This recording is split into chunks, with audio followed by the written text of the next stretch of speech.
Hello everyone, welcome back to the next video. In this video I will show you how to apply wireframe to a material.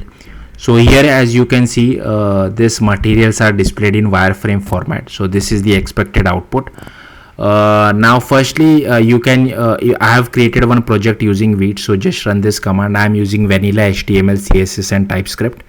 Then inside my package.json, I have installed this ThreeJS dependency, as well as inside dev dependency I have added @type/3 for TypeScript.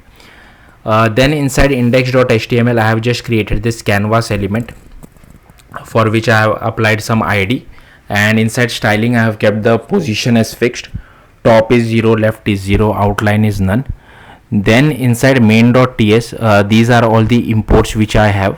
So I have added all these imports and I have created one orbit controls as well. Then we get hold of our canvas using the document.get element by ID. Here I have created one scene. I have created one basic material, and the important part is here you have to pass wireframe as true for your mesh basic material. Then I have just created 3 mesh. One is for sphere, one is for plane, and other is for torus. Then I have added all those 3 to our particular scene as well, as you can see over here. Then I am getting hold of the entire width and height of our device. Then I have created one perspective camera and added it to our scene. Then I got hold of so here I am basically creating orbit controls. These are used basically for rotation and translation. You don't really have to worry about this. If you don't want, you can just remove this. Then here I am creating our WebGL renderer as well. I am setting the size for our renderer, so whatever is the width and height.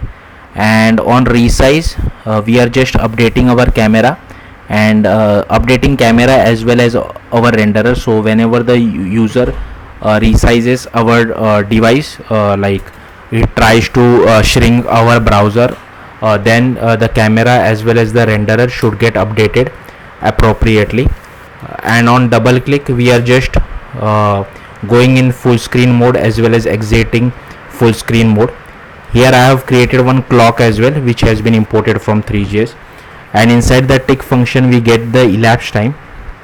So based on that, we just apply the rotation to our sphere, plane as well as torus. Again, you don't have to do this. And here I'm just calling window.request animation frame, passing our tick function so that it is updated every frame per second. Again, the important part is setting this wireframe as true, so that you can get an output something like this. So yeah, that's it. Thank you for watching. Bye.